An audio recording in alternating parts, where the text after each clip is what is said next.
What's up, guys? I'm Puckett here with Dmaq. We are doing our pool play preview for our Columbus Hill Reach competition. Now, Dmaq, we talked about Pool A yesterday. You called status quo to win it.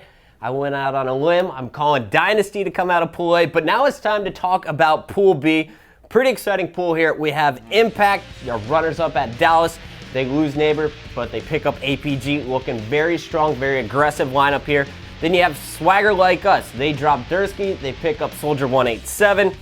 Final Boss is coming in as the third highest seed here in this pool. Of course, Ogre 2 and Pistol leaving the squad, but they pick up Todds, looking to do some awesome support there. And then Ninja, he was the player to watch on Invictus last event. And now he's playing with FB.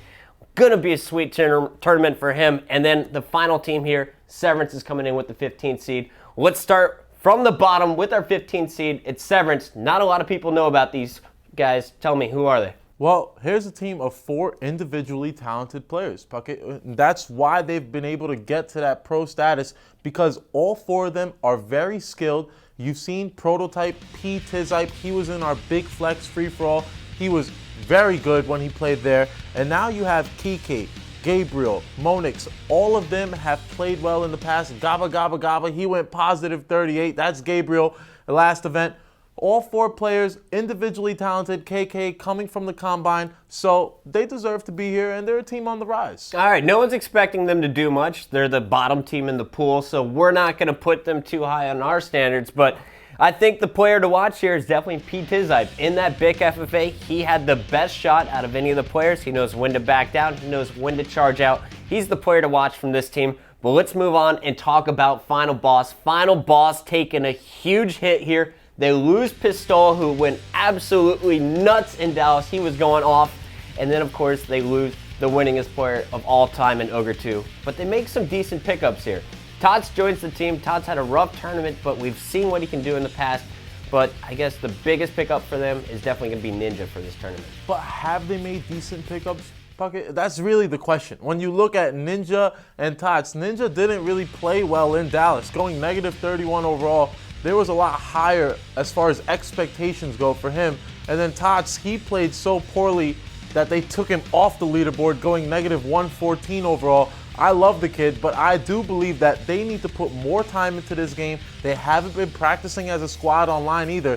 Fear itself, he could still get it done. He's played really well in Dallas. I thought individually he played pretty smart. But Victory X, here's another question. He didn't play that well either. Although he did have a lot of assists for the tournament, second most out of any player, still, this team has a lot of questions. Now, with Ogre 2 and Pistola leaving, can Victory X and Fear Itself step up as the leaders of that team, leaders of a dynasty, and make this a contender once again? That's the real question, Puckett. You know, I have to say, with the pre-tournament preparation, I'm disappointed by Final Boss. Victory X and Fear Itself, I expect more out of both of these guys. They need to step up and be the leader. When I get on Twitter, the guy I see tweeting is Ninja, saying, I wish my teammates would get on. That's frustrating to see as a broadcaster, because we know the talent that this team has. They have the potential. I'd love to see them put in tons of practice before this event. If they do, they could be a threat. But right now, Dmaq, I think we both can agree they're not a big threat in this pool. Not at all. All right, let's move on, though, to our top teams in the pool. Up next, we have Swagger Like Us. Now, these guys came out of the amateur bracket. They dominated their way through, sweeping almost everybody, and then they performed super well, finishing in our top 8. Talk to us about Swagger Like Us. They have a new teammate for this event. Well, Puckett, yeah, they have a new teammate, so that might set them back a little bit. They've lost Dursky due to personal problems between Dursky and Thrust. Dursky leaves the team, but they add a veteran in Soldier 187, something that they didn't really have before. So now, all of a sudden, you have Royal 2 and Arcanum, your top 2 Slayers, a duo that went positive 250 combined, Puckett. So they absolutely dominated at points in this tournament. Swagger Like Us is a team that I really believe could beat Impact in this pool. Swagger Like Us, they are no joke. Arcanum, he is a very, very confident player. In fact, out of all the players that I talked to yesterday, Puckett, that was the single most confident player, Arcanum. He thinks he's going to win this pool. Wow. He thinks he has an opportunity to win this event. So I like the confidence. They definitely have the swagger. Arcanum could lead this team and get him past Impact. Now, Royal 2 had a ton of hype around the internet. Not a whole lot of hype when it came to the event time. But the kid performed. Not only does he do well online, he really impressed me with the way he played at the LAN event. And then Arcanum, he's been in the league forever. He's been playing since Halo 2, all throughout Halo 3. I saw him teaming with Mimic for a bit there. Now he's in Halo Reach, and the kid was really performing. As you said, this is the duo on the squad to watch. I think these guys will definitely be big names at the end of this season. I'm looking to see how they play in Columbus, but Swagger like us, they're looking pretty solid coming into this event. But I don't think that they have the same hype that our number one team in this pool, the second best team overall, Impact has coming into Columbus. Well, Puckett, they picked up APG. They got rid of Neighbor, who honestly is a pretty passive player. And now you add APG. And when I talked to Lethal yesterday, he told me he's single-handedly the most aggressive player he's ever seen. Hands down. He's never seen a player like APG who rushes the other opponents and gets things done, really creates opportunities for the team.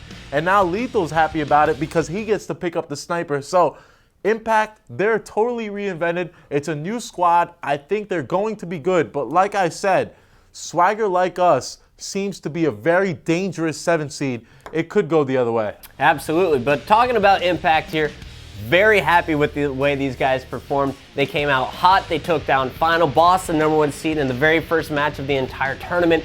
They never looked back, and they only struggled with one team, and that was really status quo. I think Impact has a ton of potential here, but I'm a little bit annoyed by the way they've been handling themselves after the first event.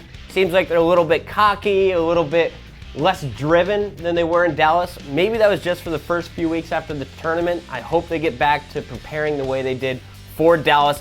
It's really all about drive here, and if this team is hungry, I think they can perform, and I think they have some of the most individual talent out of any lineup. They're in my top 3 for this event, and I think APG getting dropped from Believe the Hype may be the best move in your entire career. Come into this team where your aggression is going to work out with the rest of the squad. I think it's going to be awesome. I'm excited to see Impact in Columbus. Well, Puckett, I don't understand why their hunger left because they haven't accomplished anything to this point. I'm letting them know that right now. A second place finish does not cut it in this league, especially not for just one tournament. When you're a player like Amish Acorn and you're able to win free-for-alls in multiple games 3 times in a row, you should be able to win multiple tournaments, and that's where this team's end goal needs to be. And if it's not, they're never going to do it. Well, Neighbor's reason for leaving the team was he said that, these guys don't feel like they're practicing enough and they don't feel like they're trying as hard as they should be during practice. Maybe him leaving was a wake-up call. We'll have to wait and see. Either way, I'm calling Impact to take Pool B.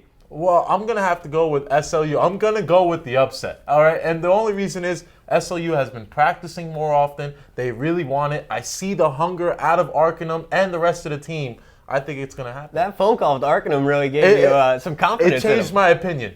All right. SLU's feeling confident. Dmac's feeling confident about them. I'm feeling awesome for Impact. That's it for Pool B. Make sure you guys join us. We'll be talking about Pool C on the next Pool Play preview for Columbus, Ohio.